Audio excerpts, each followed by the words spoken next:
In the studio with me is Elizabeth Fraser from the Cocteau Twins. Hiya. Hi. Thanks very much for coming in. You're welcome. I've asked you in specifically because I wanted to talk about, not just poetry, there's been all that stuff going on today, but about lyrics and about songwriting, which I see as very much part of all that. And I suppose I wanted to say, first of all, can you say something about the lyrics, the Cocteau Twins lyrics, how you go about sort of writing songs, where that comes from? It depends where I'm at in my head.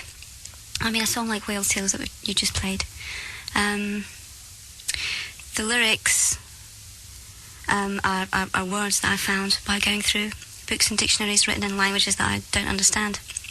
And then put them all together? Yeah, I mean, the words don't have any meaning at all until they're sung, until I sing them. And So, will you start off with a particular subject in mind, or have you just really sort of collected these words like a butterfly collection and then pieced them all together to make? I did. I mean, I did it to sing so that I could sing something that wasn't just, And are they words that fit your voice in a sense? Once I sing it, they do. Right. And then there's that sense that when you speak them, they then come to life. They have a life of their own. Well, I'm looking at these words now, and it just looks really queer. Is that the sort of scrapbook, as it were, from when you wrote that particular song? Yeah, I pulled these out of we're just looking at all these lists of. It's like the football pools or something. So there's 7 or 8 lists of particular. My words. house is full of this stuff. It's just full of it. I get a bug for words. Right. And but I don't know what any of them mean. And can you just read us some out? So run down one of those columns. Well, I'll read you the first part of Whale's Tales. Cincium maculata loxalomi yochvola vola cocola fuloni nag, which I have no idea what it means, but... And where did you get them from? I can't even remember. I mean, I just pull them out of foreign languages books and stuff like that, and...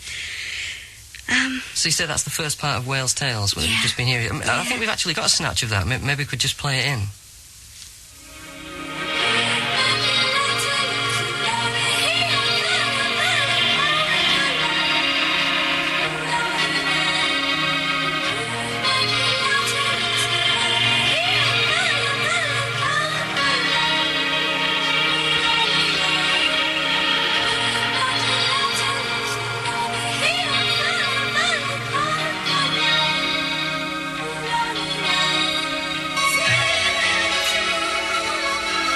Okay, we've heard that. Can you just tell us what those words are again? Can you just run through them again?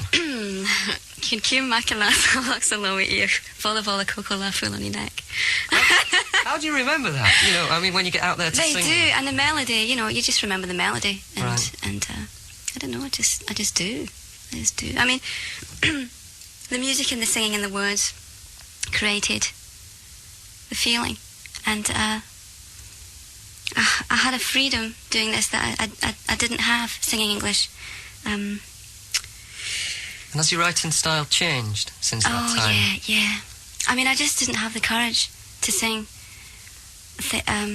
English. Right. I felt like I was shark bait. I felt inadequate. I didn't feel adequate as a lyricist, and so in a sense, there's a kind of a cover up there going on. Oh yeah, it's a coping skill. Right. Really. And how does that work now? I mean, the last couple of albums.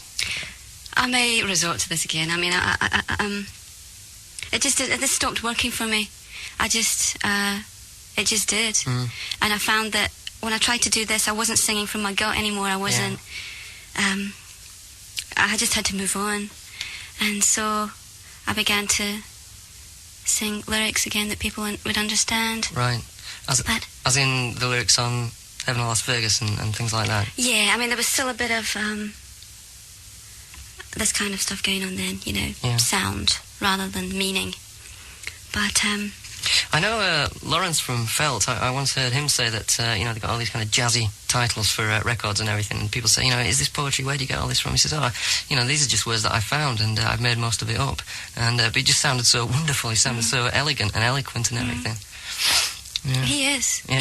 Because you did a bit of singing for them at one time, didn't you? Yeah, I did one song. Right. I did backing vocals on one song. Oh, and was that because you were specially invited in, or you just hanging around the cafeteria when he was going through? I was hanging around, so I usually just ended up on it because Robin was producing. Yeah.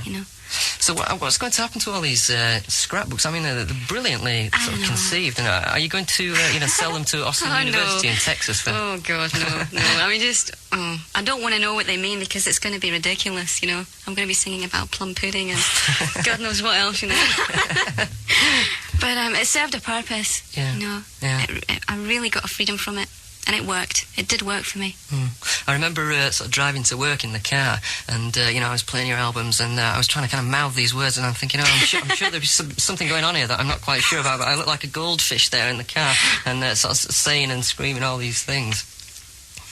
We're going to play Bluebeard in a minute.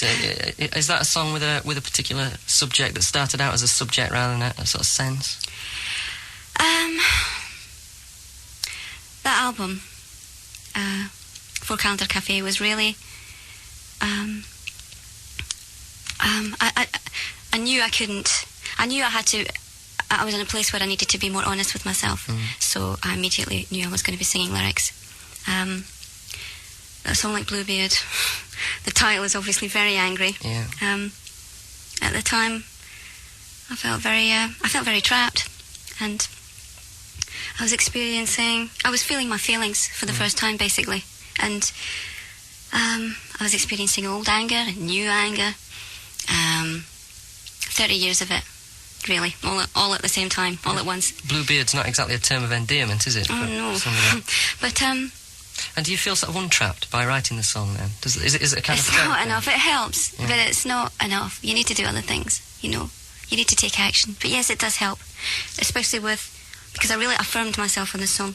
That song was... I was writing the way a responsible adult writes, and it's about waking up, and I was doubting and questioning, and I even made my declaration, Well, let's play it and let's listen to it. Okay.